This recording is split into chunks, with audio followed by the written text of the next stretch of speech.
What's up, all you crazy kittens out there? This is a special eshel. I don't even know what special eshel means, but that's how special it is because not only is this movies on a Monday, but this is also TV guys as well. We're combining the two. This is Monday TV, TV Mondays, guys and guys, whatever you want to say. That's what it is. Let's not call this guys and guys. There's a lot of issues with that title. Hey, I once again, I've been praying all day, so I don't know where your mind's at, but my mind is on the Lord. Okay. Of course. Well, anyway, as you guys know, I'm Matt. And I'm Terrence. And I'm Brian. And that's right, Brian's here. And we are bending reality to be whatever we want it to be. We're like Wandavision. We're making whatever episode we want to come up with. And we do it with style. That's right. That's right. And we have brought in, Matt is obviously the glue that is holding everything together, a shaky glue, but glue nonetheless. Brian, it is nice to meet you. You know, technically, I was telling Matt, the reason Matt earlier said not Kel Mitchell is because you and I have technically actually met once before about 10 years ago. What? When? It was Minnesota Youth Convention. This will take a minute. Minnesota Youth Convention, you were one of the speakers. And I was having an argument with one of the youth students because me and Matt were both youth leaders at the time. Because I said, Terrence Talley, he looks like Kel from Kenan and Kel. And he's like, he does not. He looks nothing like Kel. And so we saw you at your merch table, and there wasn't a lot of people around. So I went up to you and I said, hey, has anyone ever told you look like Kel? And you're like, yeah, I get that all the time.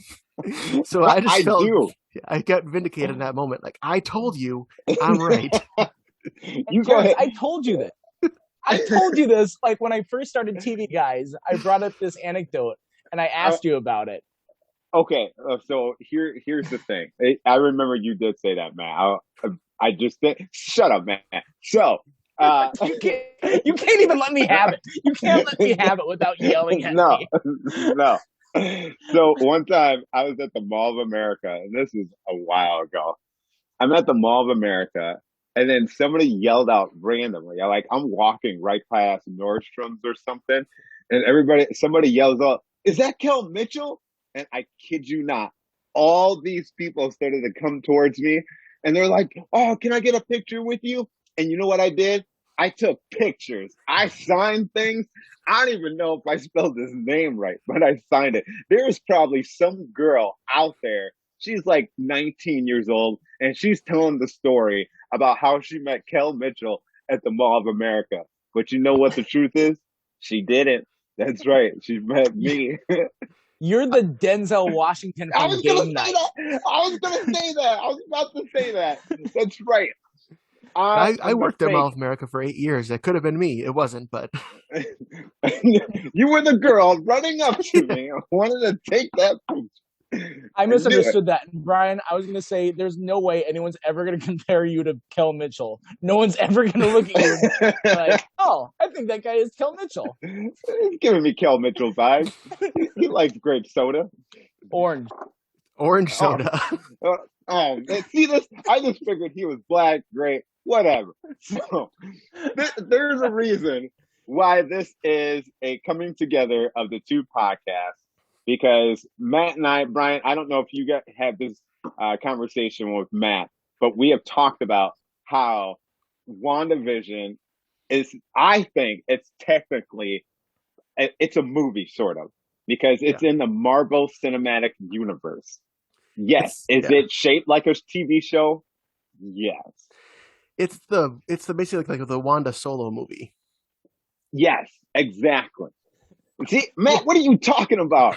This is the same type of argument as it's a hot dog a sandwich. Like, it's it's not. You can't do this. It's okay. It's first of all, who has that conversation? Who says, you know what? I think a hot dog is a sandwich.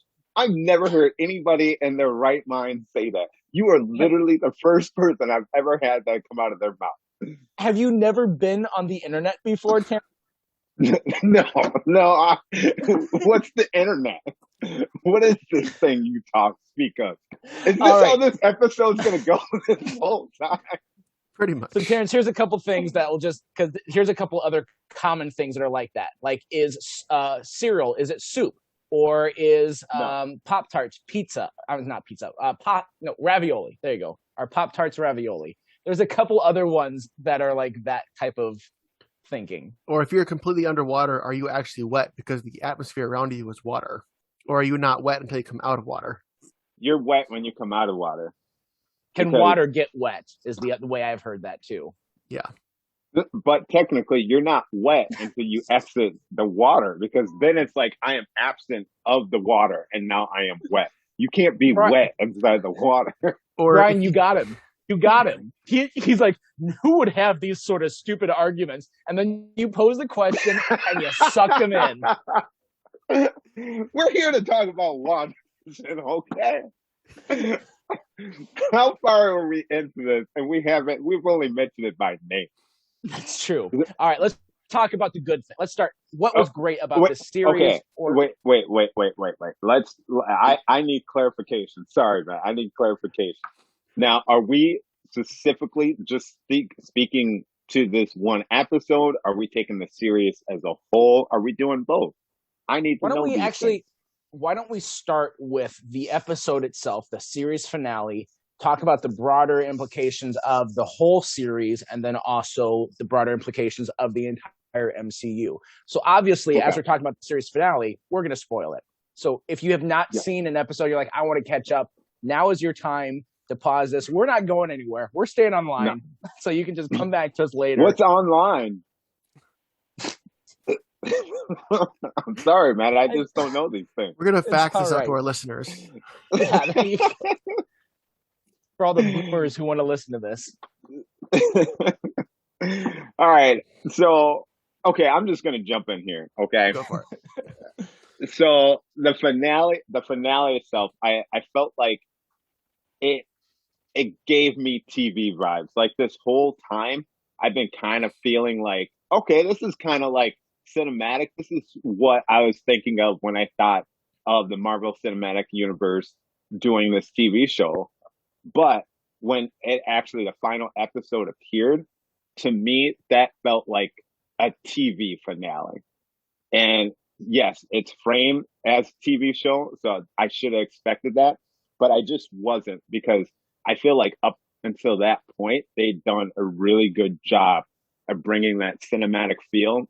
But I feel like as far as aesthetic goes, I did not like that final battle. It felt really cheap to me. I liked the final battle. I liked when Vision convinced White Vision that he was original Vision by Vision giving Vision a vision of the OG Vision. Yeah. I understood that. Yeah. well, then White Vision, didn't he just fly off and we never saw him again? So he's still out there somewhere. And that's the we'll cool see thing. Him. Yeah, right. I'm sure we will. Well, and that's the thing I liked about this, was that it didn't just put everything up in a bow. If this was a show by itself, then I would have been upset. But the fact that we're going to see these characters again. And now when we watch a movie, it's, oh yeah, White Vision, he flew off. This is what we see him in next. So I like that aspect of it. I agree. That Vision fight, I thought that was cool. For me, it was the whole Agatha and Wanda fight where I was like, okay. Yeah, I could see that. I was expecting a little bit more. And I think we'll get more of that climactic battle when we have Falcon Soldier and Winter Soldier and Falcon. You know what I mean? He's a Falcon Soldier. Mother Falcon. So, oh, wow. I think we'll get that. I agree with what you're saying, because you just know Vision's going to come back and he's going to be a different Vision. He's going to have, I think he's going to be a little more cerebral, as much as you can get, even more so for Vision. That is going to make a complicated relationship from then on out with Wanda and Vision. It's going to be a hard relationship for them, and I think it's going to be the same sort of thing we're going to have with like Gamora and Star-Lord, where it's a different Gamora with Star-Lord. You have two that are pretty much the exact same relationship, where it's like you're the person I love, but you're not really the person I love. Do you think we'll see Agatha again? Because like she trapped her in the nosy neighbor thing, but then Wanda also said, I know where to find you if I need you. So do you think this is her like just we're never going to see her again, or think they're going to bring her back later on? Oh, they're for sure bringing her back. And especially in comic book lore, she pops up like every so often where if Wanda's ever in trouble, Agatha will come in and she's still like kind of like a mentor in a sense. And I think they're still going to try to hold that to be true. Like Agatha's like the OG witch. Yeah, I think she might even come back in Doctor Strange, and I don't know, but I know she will come back, and I know they have plans because Marvel, they don't just set stuff up like that. And it was like, oh yeah, except for if you go back to the Hulk movie, but that's a whole different story. But yeah, we still might see the leader pop up at some point in the Marvel universe. Abominable is coming back, and Ross came back after 10 years. So I mean, you never know. Yeah. I was a little confused with that when I felt like there was like two plot holes that I felt were like, wait, what was that? Like one of them, what ended up actually happening with that beekeeper guy? I did want to see, even if you just would have shown he got sent out of the bubble of the hex. Like that's all. I just needed to know where he went. If he's just stuck underneath in these pipes, the claustrophobic part of me is like, I can't handle that. He's got to be somewhere else. No way. He came out of the pipes, but then Wanda reversed time. But then, so did he reverse it when he's stuck in the pipes? Like, I don't know. Oh, yeah, that's what I'm thinking, because she also took off the sewer like entrance, so she reversed time. Was he back in the pipe, and then now there's no exit for him to come out? I don't know. But then the other one was with Agatha. Like, okay, she got trapped as a nosy neighbor, but then the hex also closed. So where exactly is Agatha right now? Yeah, I understood it as so it's like she trapped her in her mind. So there's a small, like, basically, there's like a hex in her mind. And so she's trapped playing that character in that town. Okay. Also, did we ever, another thing I heard is way back when Jimmy Woo was introduced, he was talking about someone who was in witness protection in Westview, and we never found out who that was. So people were thinking, is that the Ralph Boner guy, the fake Pietro? Because people were disappointed when he ended up not being the alternate universe Quicksilver. Yeah, that was the other. I didn't like. So before we jump into that, I'm just trying to stick to the episode right now because I got a whole beef with that whole scenario. Okay. And even in that episode, I didn't like how it was just like, you're Ralph Boner. And it's like, oh. I'm like, okay, like that was a random thing to just throw in there, but whatever. I felt like they were trying to do a lot of different things, and if I had to give the episode itself a grade, I would say it's probably, for me, it'd be like a 7 or a 6, just because I wanted it to be bigger than what it was. And maybe that's a lot on me. Maybe I was putting too much on there.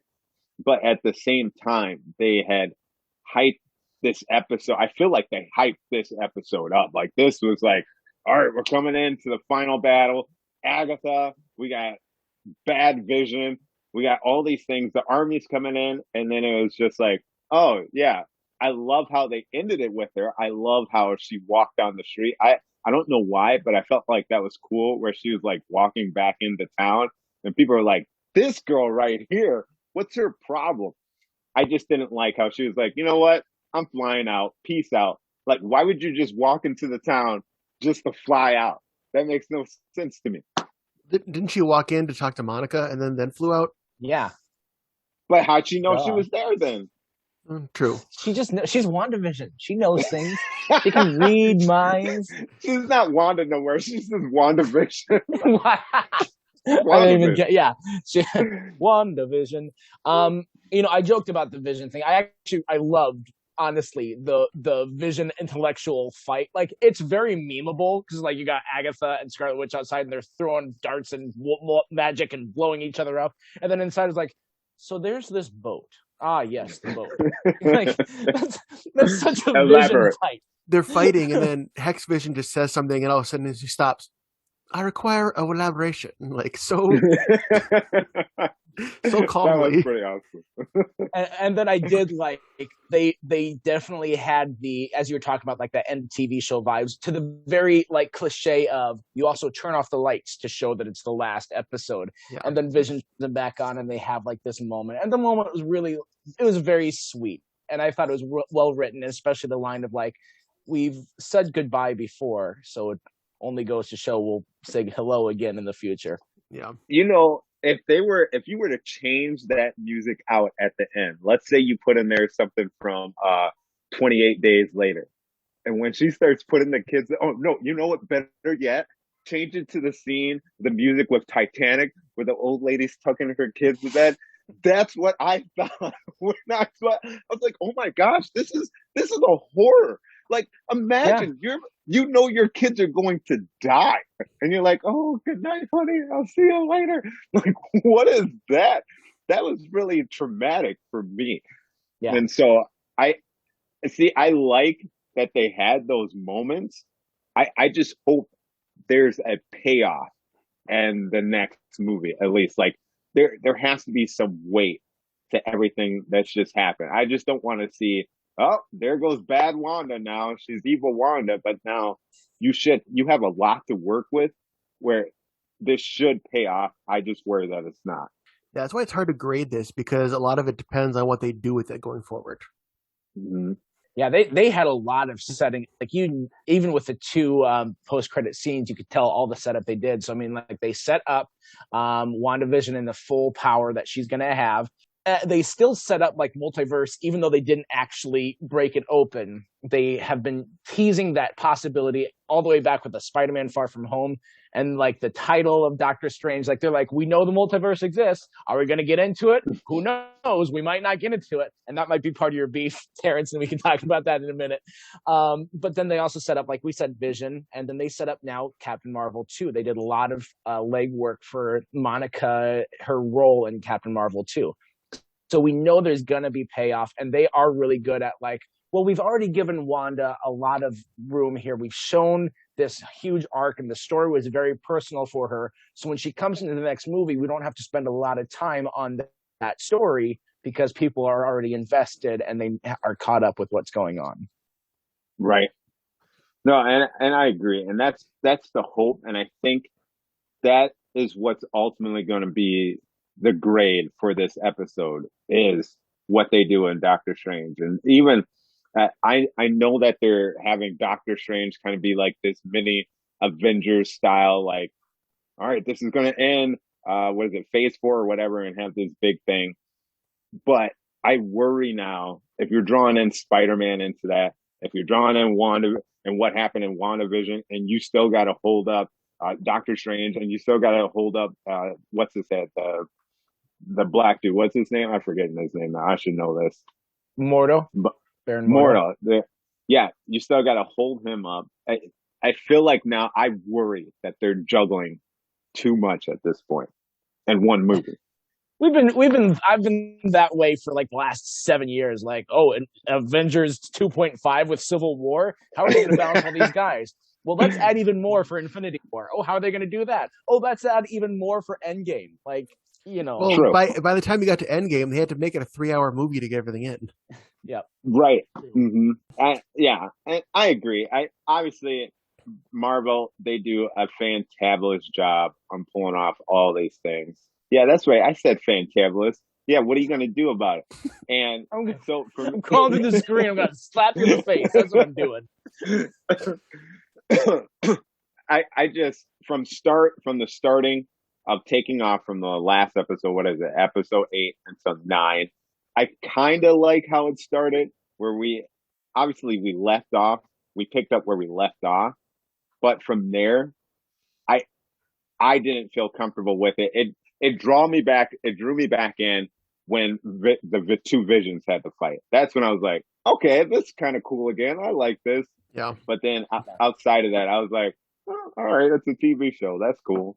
You guys think that we'll see Jimmy Woo or Darcy again? Because neither one of them had barely anything to do in this finale. Oh, that's the other thing that made me mad. What? They just were like, oh, yeah, we got to do something with Darcy. I know, car crash. Like what? That's it. And then And then one line, and then she never seen again. Even at the end, Jimmy's like, "Oh yeah, Darcy said debriefs are for the week or something," and she's like, not even there at the end. I think we're going to see them. Like, as funny as it was to just have her come back and like enjoy her lines again, I don't think that they bring her back and just for nothing. I think that we're going to see her in something else. I don't know what, but I think we're going to see her. She could possibly pop up in the Thor, Love and Thunder. Yeah, really could. Yep. Especially with it focusing on Jane Foster, and Jane was much more connected with Darcy than Thor was. Oh, did you guys see those pictures of Natalie Portman all jacked up? Or should I say jacked? On Mountain Dew? I'm all jacked up on Mountain Dew. Like, she looks I sick. didn't. She, like, Google that. Well, watch what you Google. Maybe you shouldn't.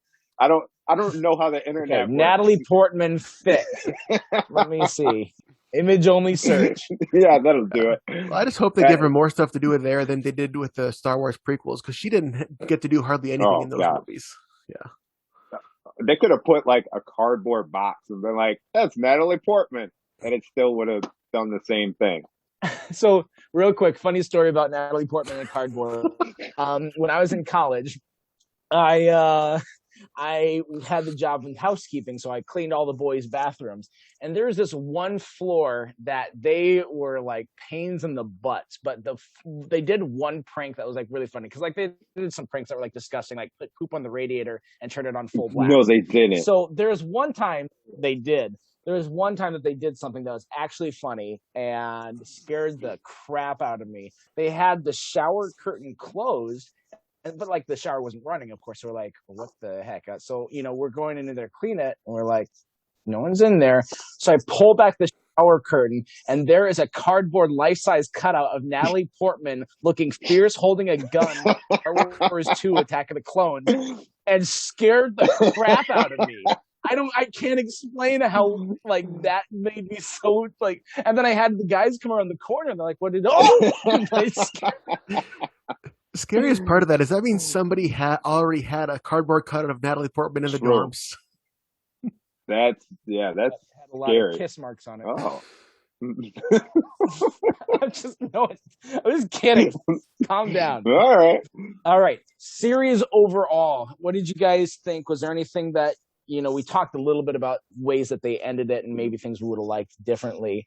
Was there anything that you're like, I really loved that they did, or that like they missed out on this? Something I liked was when they're going through the sitcoms, how like every decade you can tell they're doing specific sitcoms, and like they were doing them really well. Like, it was Dick Van Dyke, and then was it I Dream of Jeannie, and then Brady Bunch. It's kind of cool if you recognize these shows.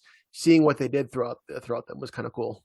I was the most impressed. Like all of them, they definitely felt like that genre, but I was really impressed with Malcolm in the Middle. Yeah, I was like, oh, holy crap! This is totally Malcolm in the Middle right now. And even that scene in the theme song when Vision like goes through the couch and like tries to hit him with the newspaper, like I could just see him as Hal in that moment. Well, and see, for me, the whole series as a whole, it made me upset now leaving from this final episode, because I didn't mind. I thought it was artistic to start with all of the different TV shows, and even the way where I Love Lucy, all that stuff, super artistic. I get it. I like the slow burn as long as it pays off. And then when they started to go into other things, or we even seen in the opening stuff, they would hide in little things. They hide in Death's helmet in the middle of the floor when Vision goes up. Like, they're putting in all these different things where it's like, okay, you're building up. And then the thing that really put me over the edge, where I was like, okay, this better pay off for the last episode, and it didn't, was the whole like Quicksilver thing. That made me upset. Like, that for me was a break in the show, because they purposely trolled us. Like, not even like, okay, well, this has some, it had nothing to do with it. It was just a plain old joke. Like, we got you, Ralph Boner. You got to, like, there was no need to do that. It was unnecessary. You knew that the fans are clamoring for this, and to have this kind of like big fake out, to me, it Yeah, it's dumb. It really made me upset. Unless, do you think they're going to try to salvage it by having him be Jimmy's witness protection program? Because why bring up that he was in so had someone in witness protection and then never tell us who? Exactly. Yeah, I mean, they could retcon it where it's like, yeah, he was in witness protection program, but it wasn't quite that. That it was he was brought over from multiverse, and then that was kind of an excuse or whatever. They could do it that way. I don't think that they will, but I definitely I I give a little bit of credit to Marvel because you do have to put a lot of red herrings in there. You do have to put these like breadcrumbs that the fans will be like, because this was made for the Oh yeah. fans. So they kept dropping things like, oh yeah, the comic books, this, and like, people are like, I got that reference, all that sort of stuff. And then they're like, but this is really what our focus is, even though we had these breadcrumbs.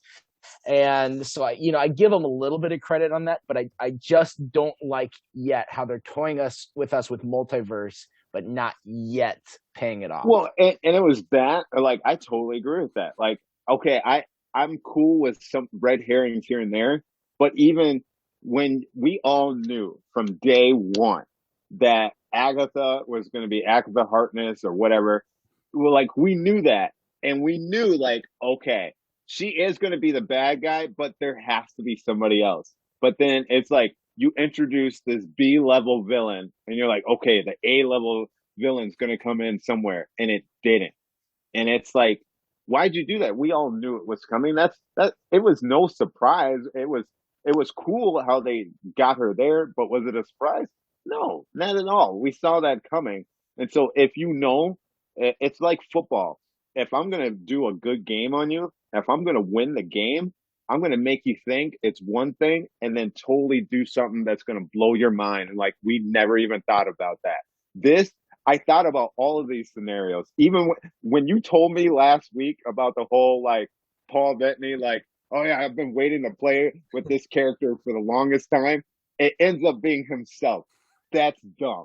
I fell for it and I get it. That was probably on my fault, but I felt like it was constantly like that for this show. And I did not like that. Yeah, I never got into the comics, so I hadn't heard of Agatha Harkness. But after a couple of, I knew that Catherine Hahn her character was gonna be something. You could tell it wasn't. She just wasn't a normal townie. Yeah, and they did a good job of like you knew something was off with her, and I think it was like the third episode. When the babies are first born. No, the fourth episode. Yeah. Fifth episode. One of those episodes. when the babies are born, and Catherine Hahn comes over, and then it's like do you want to take that line again? And there's like the weird, like, wait, what? Those moments, I really liked the slow burn of those, where it's just like, oh, everything's normal. Wait, this is weird. Wait, everything's off. Like it's this unconscious thing that kind of gets you right in the belly. You're like, oh, I'm not cringing, but I feel like cringing because there's just something that's not right. And when things are like this close to not being right, you can feel it, and it's almost worse than it's like them being completely off. The one question I had, I realized, and I don't know if you guys know this or not. So it was established that whenever someone goes into the hex, their mind is like taken over. Like when Darcy goes in, she doesn't know herself until Vision like unlocks her memories and all that. But when Monica went in the first time, and then there's this episode in the 70s when she's helping Wanda with the babies, she seems to be at that point knowing what's going on because she voluntarily brings up, hey, your brother was killed by Ultron. So like, why was Monica able to have her memories in the hex when everyone else got them wiped when they went in? I would chalk that up with every so often things would break. And that to me was like a signal like, okay, she can't hold everything together. Because even with the blonde lady, there's that moment where she's like, I know what you're doing and I know who you are. It was like in the second episode or something like that. Yeah. Where it's like you would have these little breaks. And so that's how I took it as like it was one of those breaks where she couldn't necessarily control her. And that's when she was like, wait a minute, who are you? And it just threw her off. And so that's what that meant to me. Okay. Yeah, that makes sense. It was, yeah. And I could also see it being like, Agatha also played a hand in stuff like with, that 70s episode when like she's standing there with I think it's Herb, and like he's like trimming the whatever, and they're talking to Vision like, Vision, don't you know what's going on? like you see it in the Agatha All Along song that she does a little bit of magic on him to free him momentarily. So she could have been doing that to try and get more information, to be like, okay, what exactly is going on? Maybe I'll use this person to prod at that. So it's possible maybe Agatha did a little bit of like, let's free Geraldine, quote unquote, right now to get her to that could be. talk. Well, and here's the other thing. Like, number one, what was the use of the commercials?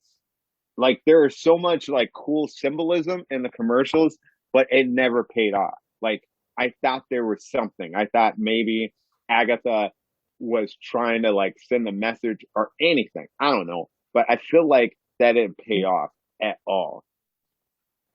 The thing is that if you look at it, all the commercials, all of them, there's a reference, or like it's a confirmed reference, except for finally the Nexus one.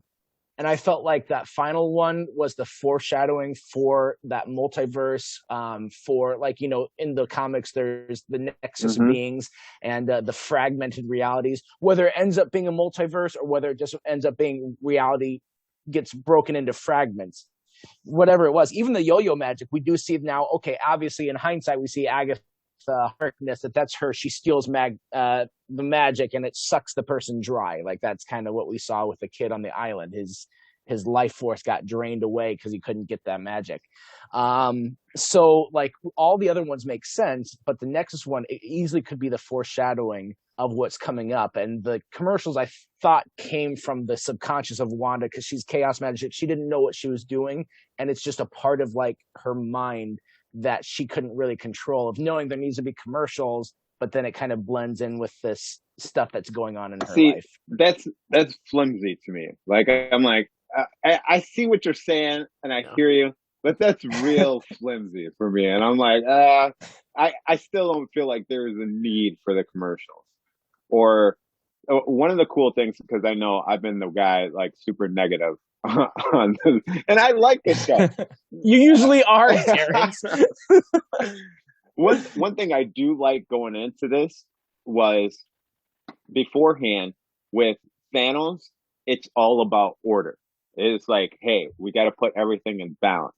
And that was the whole thing, like with the first couple of phases in the MCU. It's like everything has to have an order. If there's this evil out here, then we gotta be able to create this whole armor around the world. This is what will balance everything out. And I like how now it's like everything's chaotic. We threw out balance. We got rid of the Infinity Stones, and just like what is it? What's her head? Bald head, Doctor Strange. Forgetting her name now too. Ancient one. She even said, if you take out the Infinity, shut up. Why are you laughing at me? Bald head lady. That lady. She even said, if you take out the Infinity Stones, then it'll start to branch off into all these different realities. I like that. And I like how this is the introduction of chaos now, because there is no Infinity Stones. So I think that's cool. And I like where they're going now with Spider-Man. It's like, this is chaotic. I don't even know how they're going to pull off Spider-Man 3. I'm excited for it, but it seems really chaotic at this point because his world's all messed up. And then we got Doctor Strange. We don't even know what Doctor Strange is about, but it's the multiverse of madness. So that's got to be chaotic too. So I like that. Well, the most chaotic is Black Panther, now that Black Panther died. Well, I don't think that was planned out. Well, obviously, I know, but I'm saying, now they have to plan it. Right, exactly. Yeah, I mean, they've had their own behind-the-scenes chaos of like, oh, Guardians of the Galaxy 3, got to move that because we are stupid about how we handled it. Or, like you said, with Black Panther of Chadwick dying. Man, it has been a strange post season 3. Seriously, and Marvel did this. We had Avengers Endgame, we had Spider-Man, and then the world turned to crap. It sure did. Good job, Marvel. Everything is all messed up. This is like art becoming life. It's ridiculous. Shut up, Siri. Siri, I asked if Siri's dead. I don't know why she said that, but well, and now after last year, I've heard that between the shows, the movies, and like the making of specials, there's going to be new Marvel content every week of the whole year. Oh, geez, I didn't know that.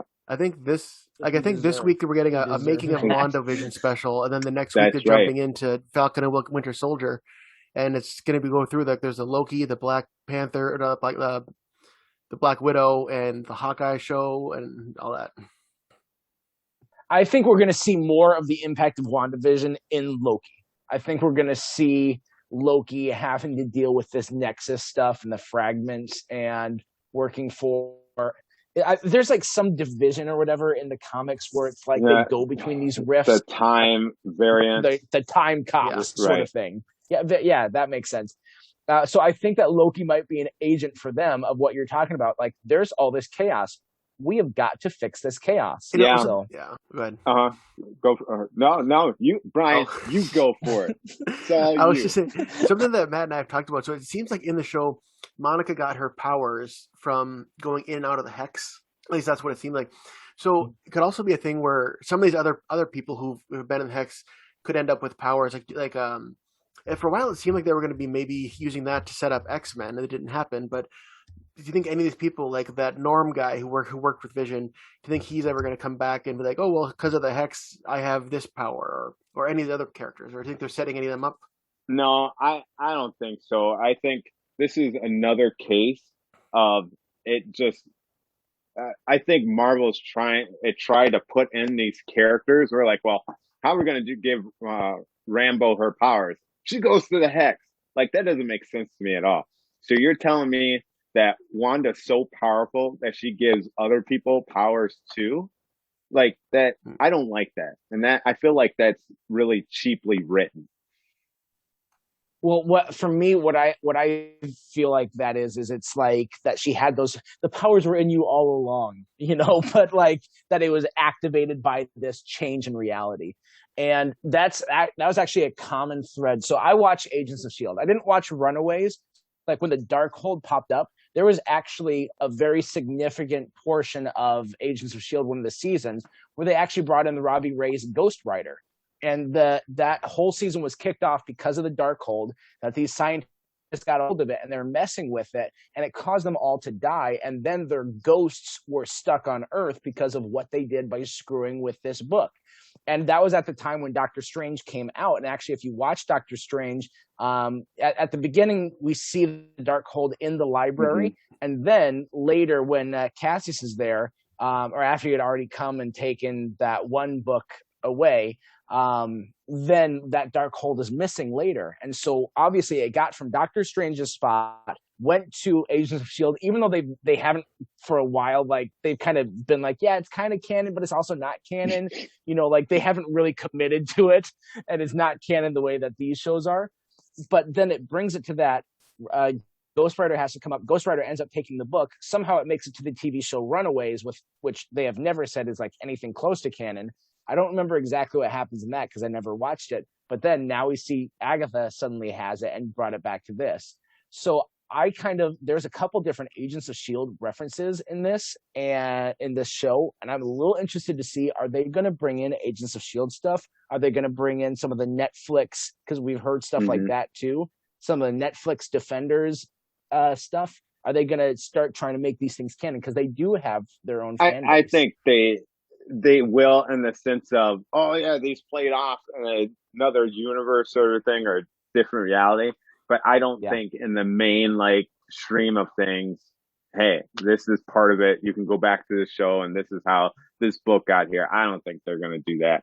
And I think they got enough things on their plate and trying to juggle. Okay, we got to keep the continuity over in this show that was before all this. Like, I think that's too much. Plus, I haven't seen those shows, so I'd have to like go back and catch up on all that if they start to bring that into the MCU.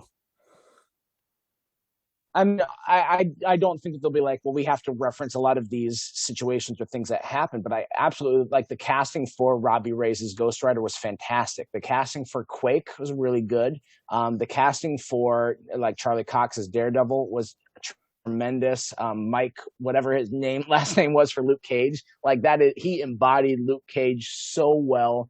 John Bernthal is a great Punisher. So we've got like really good casting, and I could see them being like, we've already done the work on getting these guys casted, and they already have a fan base. Let's just take them and put them into these movies. Well, you could have said the same thing about Quicksilver too. That's where I'm mad, because it's like, you had him. He was a great character.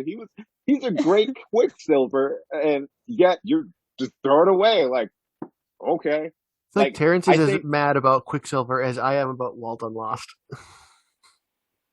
I didn't understand that Well, reference. well, I mean, you got to think about it too. It's really funny. Like, so you know how Fox did the Dark Phoenix storyline twice and ruined it twice. Oh, Marvel Cinematic Universe has had Quicksilver what? twice and ruined him twice. They don't know what to do. There comes a point where you're like, you know what, guys, let's just forget about it. We can't do this. Let's just move on from. Wanda doesn't have a brother. He died. We're moving on. Let's just be done with this. I mean, to be fair though, this writing of him was great up until the reveal. Like when we thought he was Quicksilver, even though we know he wasn't Quicksilver, like it was funny. Snooper's gonna snoop. That is totally Quicksilver sort of line. Oh yeah. Well, that's why I don't have any hope. I feel like Spider-Man gave us this false sense of hope. Like, oh, they brought back Jonah James or whatever. Why am I always? This is my weakness right here. I forget everybody's name when I need their name the most. J. Jonah Jameson. They brought him back, and it was like, okay, that's great. That's awesome. Love to see that. There's no other person that could play that character as well as he did. But now it's like we're expecting it, and I don't think they're going to do it. Should they bring back Charlie Cox as Daredevil?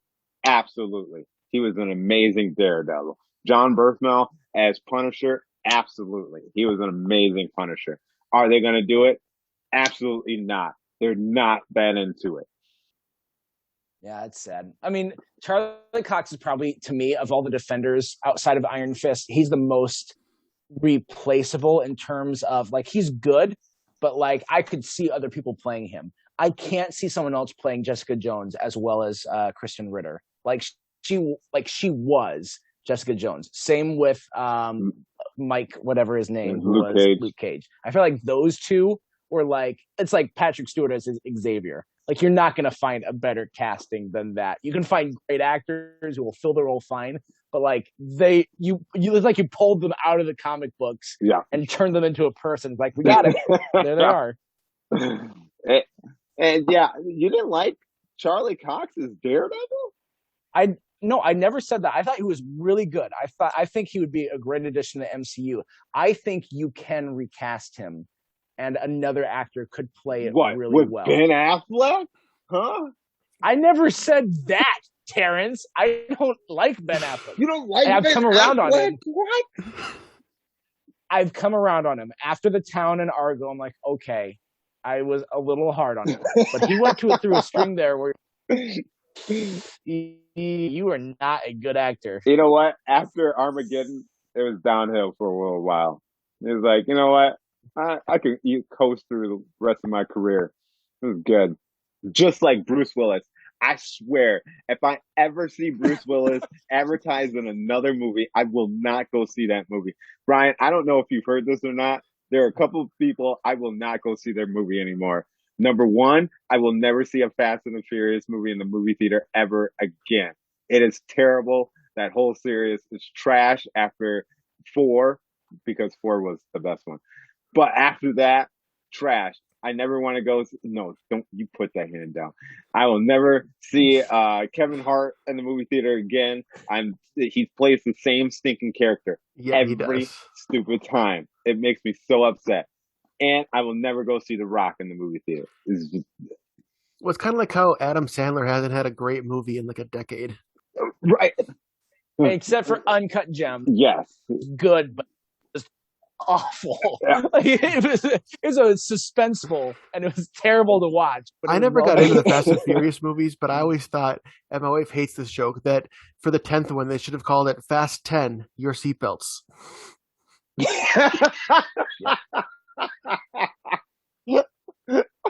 I actually really if they did that, I would have been proud to go see that movie. I would have been like, all right, you now know what you are. Let's continue. Terrence, I've got a great memory and I remember weird things randomly. I remember telling you that joke No, you did. like 2 years ago. I No, did. you did. I said No, that you about it, did. and you're like, Matt, that's a terrible joke. You did You not literally, you gave me like so much attitude You about it. never said I'm that. like, all Pull right, up the episode. fine. Prove it. Pull up the episode. I don't believe you. I'm like, Maybe it's not the joke he doesn't like. Maybe it's you of he course, doesn't like. I don't Oh, know what episode it was. I'm not gonna you list. know what? No, I mean that's really true. Maybe I probably brought up Fast and Furious and made you mad. And then when I said that, you were already in a spot where you're mad. Tonight, he brought up Fast and Furious, so he can control his emotions about it. you know what? Maybe it's just the delivery, Matt. Maybe your delivery just wasn't there at that point in time. Brian brought it in, caught me off guard. It was good. If you guys can't tell, Matt just turned off his screen. Matt's gone. I'm out. I'm done with this show. So were you guys like watching through the MCU all the way through, like all the way since Iron Man, or did you guys catch up along the way? Oh, all the way through. I caught into it late. Actually, for the longest time, I never got into them, and there was too many movies. So I went to see Infinity War, and all I had seen before then was the first Iron Man and both Guardians of the Galaxy, and that was it. What? And then, so then I was like, I'm super lost. I was talking to my brother-in-law, Andrew, and he's kind of telling me a little bit. Then in the next year, I went through and watched all of them in order, so that by the time I saw Endgame, I was caught up. And now I'm into it. There you go. Brian, what made you, what? How'd they convince you to go see Infinity War then? What? I don't understand your brain, Brian. Explain this. Elaborate. We're just I require elaboration. No, we were just talking about, hey, what are we doing tonight? Want to go see a movie? What's out? Infinity War. Okay, let's go check it out. That's not a movie you just go see on the whim. Well, it worked right there. It got me into the MCU after a decade of being like, I don't know. You know what? Maybe because for me, here's my worry. I feel like we get so deep into all the movies now. Now we're going over 10 years. My worry was always like, are we going to start to lose people at this point? Because they're like, I can't get into this. But you know what? You just gave me hope. Because I would have never thought in a million years somebody would be like, I'll go watch Infinity War. Why not? I'd be like, I got to go check the rest of this out. I would have never thought that. But now you're giving me hope for new people to jump aboard the MCU boat. Well, part of the reason was also like I loved the Guardians of the Galaxies movies, and those ones are kind of standalone. And so I was like, well, okay, cool. It's like a kind of a continuation of those characters. And then I knew a little bit about like Iron Man, and I was familiar with those characters, at least the rest of them. And so I understood enough to catch on. Yeah, he's smart, Terrence. He knows things. Stop acting like he's an idiot. He was an idiot. Terrence, is it because he's white? Is that why you're acting like that, Terrence? I think that's your white guilt coming out, okay? Don't try to throw that on me, all right? If you feel guilty about something, Matt, just come on out with it. I wanted to bring that up earlier about like so the whole thing with him and thinking like saying you look like Kel. Like the person he was talking to was one of his students who was black, and the black kid was like, "That's racist. You can't say that." And so Brian, like, there's like one thing that white people can't stand is a black person saying, "You're probably racist for this." Like, wait, no, I know. But I remember telling him, so like, that's why he I don't think every black person looks like Kel. I said, you don't look like Kel. He looks like Kel. See, I think that's the difference, though. It's because if you just walk up to some random black person, you're like, "Hey, you look like Kel Mitchell," and clearly this guy is not Kel Mitchell. That's racist. But for me, I've had that many of times. You know what? I've also had Idris Elba too. So I mean, okay. This is the true story. I kid you not. I was at I think I was in the mall or something, and I ran into another black guy, and he's like, "Oh, dude, you threw me off. You look like Idris Elba." And I was like, "That's the greatest compliment I will ever probably receive in my life." I'm running with it. When another black man confirms your blackness, game over. You're good. That's it. And dude, of all the black people, it's like this is one of the best looking black people that there is, black man that there is. Idris Elba, guy's got class and charm, and just oozes it all over, ooze left and all over. The only Just like celebrity, that, the only celebrity I've what? gotten is Seth Rogen. I can see that.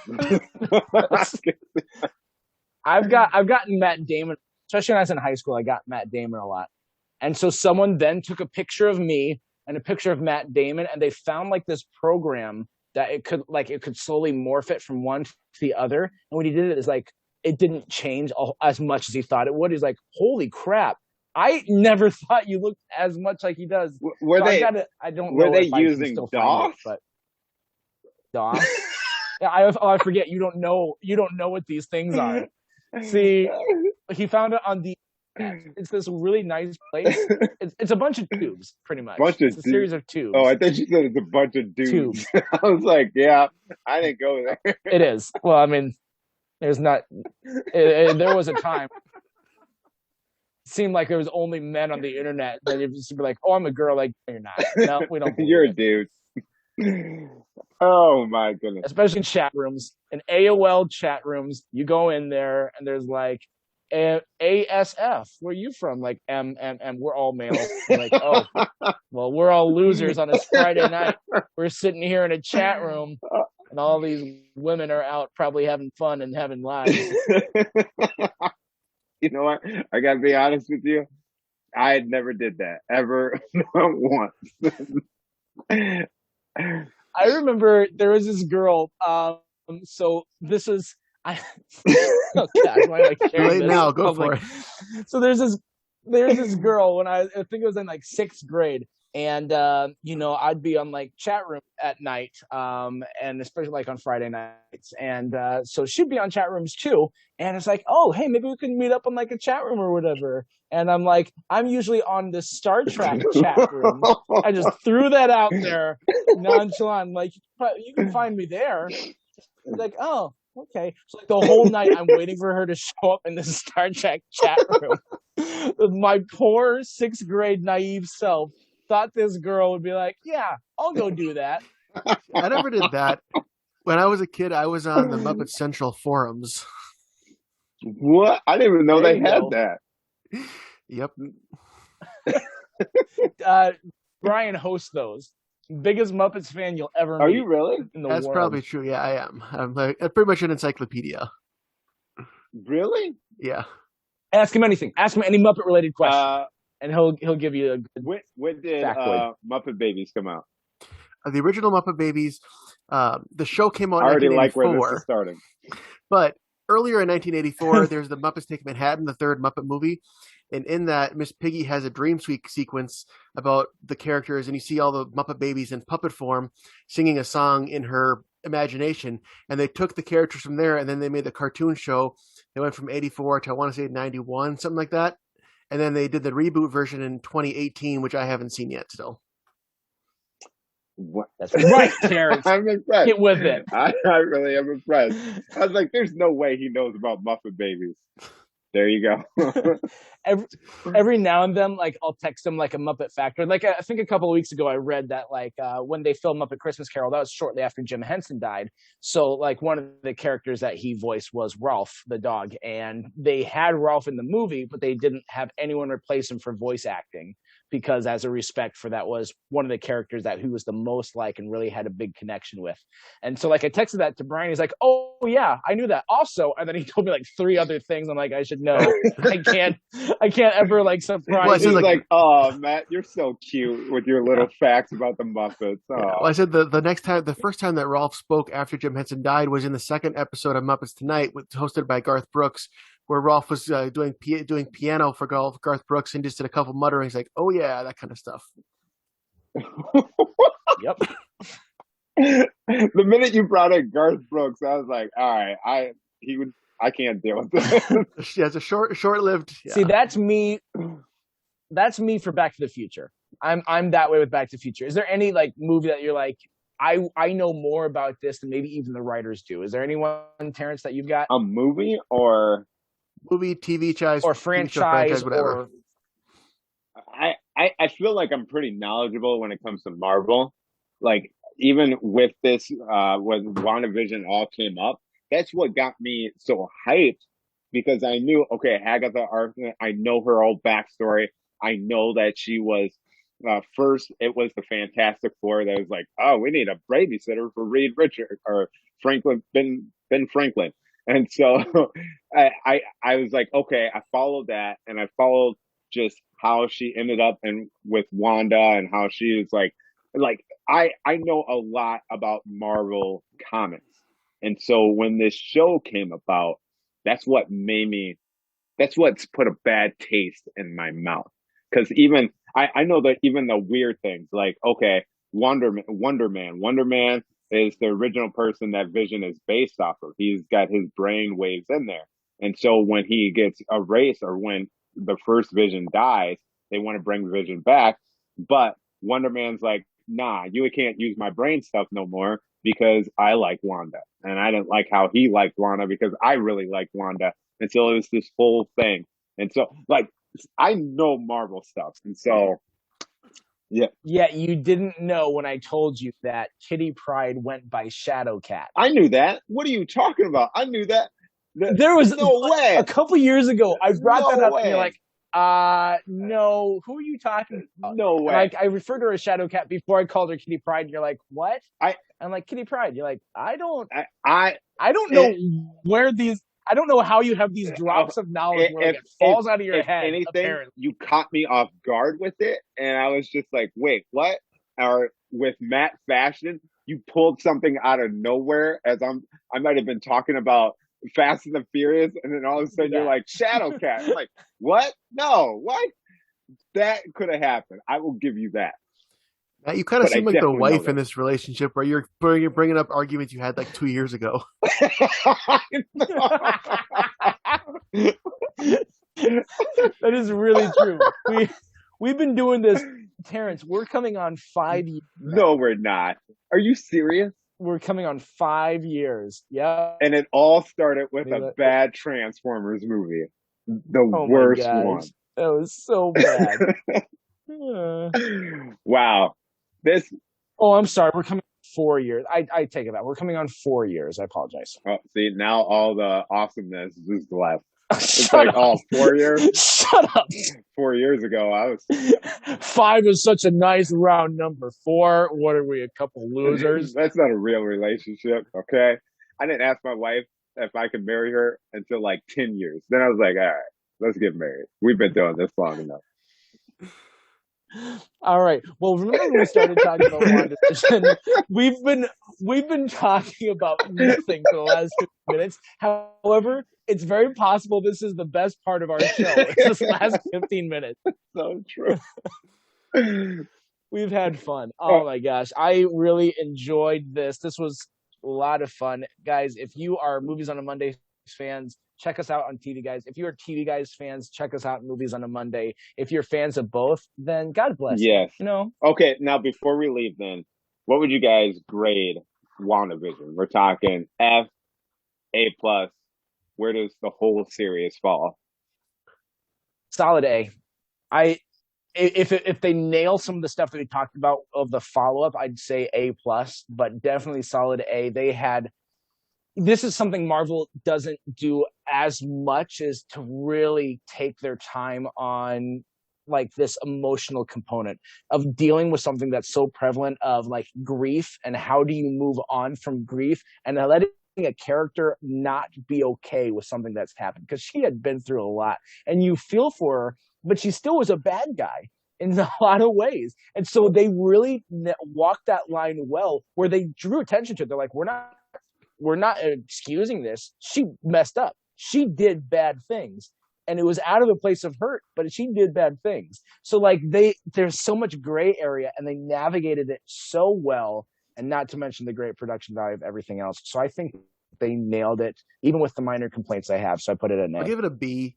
Almost the same. Like there were some faults in it, which is why it got down to a B from an A, just because of some of that stuff that they didn't really, as we talked about, follow up on. But it's the first time in a long time that I was really excited about a show and like excited to watch it as soon as it comes out. Like This Is Us comes in my DVR. I'm like, I can watch that a few days later. With WandaVision, like I want to watch this immediately. Mm-hmm. Yeah. I would agree with that. I think it's definitely been a long time since I was like that with a show, but I would land on a B plus just because I do, Matt, I would agree with you. It was really well done. I think the reason why it's a B plus though for me is because now it's going to depend on what happens after this, and I don't like that. And Yep. it should, if you're going to do a show, I should be excited for the next part of where you're going to take these characters. But right now, I don't know, and I don't know what I just watched is going to be able to go over. And then Brian, I think I agree with you as well. I think that's why I'm in the middle between you guys, just because it is just some of those minor things that were in there. They just started to add up for me, and then coming to the end, I just wish the ending was bigger than what it was. So B plus for me. I still think this is probably going to be better than Falcon and Winter Soldier. I think Falcon and Winter Soldier is going to be really good, but because of how unique this was, Yeah. I feel like this will feel like a fresher show where Falcon and Winter Soldier will be like, that was cool, but I've seen this sort of story Do you guys know before. anything about that would be show? my Like, guess. I know nothing about it, like the storyline or anything.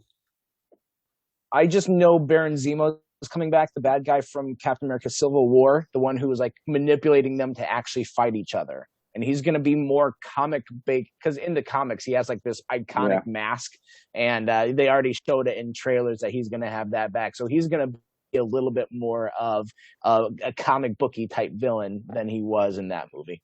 Originally, the show was there's going to be some virus that they had to stop from spreading, and I don't know. Like this is right before COVID hit, so I don't know if they're cutting that whole storyline out. They very well could if they don't. I don't know. Is it too soon? I don't know. But after that, it's going to be. I heard Kevin Feige just talk about how he was really interested to see what this looks like for a character to have to take on this second, like you have to be something, you have to walk in this guy's shoes and not being able to live up to it. But also, Kevin Feige said we really want to explore too. Like this is a black man having to take up a shield of a white guy that people looked up to. Like, what does that look like? And I was like, wow, that's cool. Yeah. I was like, I want to see that. That is actually a good way to look at things. And so, yeah. And Anthony Mackie had really good characterization in Captain America Winter Soldier. And after that, he's just kind of been a sidekick for any of the other movies and hasn't really had good characterization. So I'm looking forward to them because Anthony Mackie is a great actor that if you give him a lot of material, he's gonna rise to the occasion. You know what? A little backstory about Anthony Mackie. So on every single call list now, he's number 6 on the list. Did you hear this story? I saw that. Yeah. I haven't. No. Yeah. So basically, in Captain America Civil War, you have all these characters, Avengers 2.5, and he was number 6 on the call list. And he took pride in that because he was just like, you have all these great people ahead of me. Like, he was just like, this is awesome. He was like, I have no problem with being number 6. And even now, Kevin Feige even said he was like, he still wants to be number 6. So he was like, especially in this show, he's number 1, but he still wants to be number 6 because he doesn't want this to go to his head. And he wants to just be the guy with everybody else. And so it's like, that's cool. That's pretty cool. Yeah. Yeah. Well, good on you, Anthony Mackie. Thanks for listening to us. Yeah. Anthony Mackie, you just let us know when you want us to come on your show and I don't know, do stuff. No, he can come on ours. He's fine. He can come on. Okay, fair enough. We'll let him go. All right. Well, this has been a long episode of Movies TV. On Movies on Guys.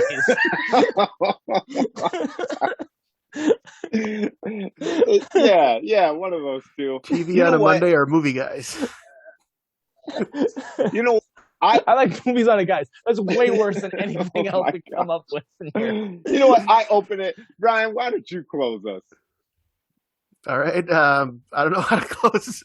I always close. I close the Terrence. I close the other one. Oh, you do? I do. Then close I'm closing the this. Then no, my privilege. No, Matt, you take it away. You go for it. All right. Jeez, now I'm all giggly like a schoolgirl. All right, hey. Well, hey guys, honestly, thank you for being on this show. Thank you for all of us coming together, and everyone who's been listening to us, especially if you've been with us for 4 years, or if you've been with us for 4 minutes. Which, however, you've been with us for 4 minutes, you just turned this on and jumped to the end of the episode. That's stupid. Get a life. For everyone else, thank you. We've had some fun. I'm Matt. I'm Terrence. Those are them. And until next time, go see a movie, stay tuned, and keep watching.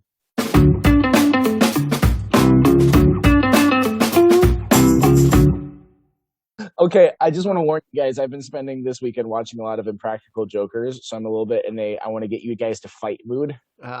See, I spent this weekend actually rewatching all of WandaVision, so I'm prepared for this podcast. Well, this is the level of dedication, Terrence. Well, you know what? I've been spending today praying and thanking the Lord for everything I have. Bull crap. We know you don't pray.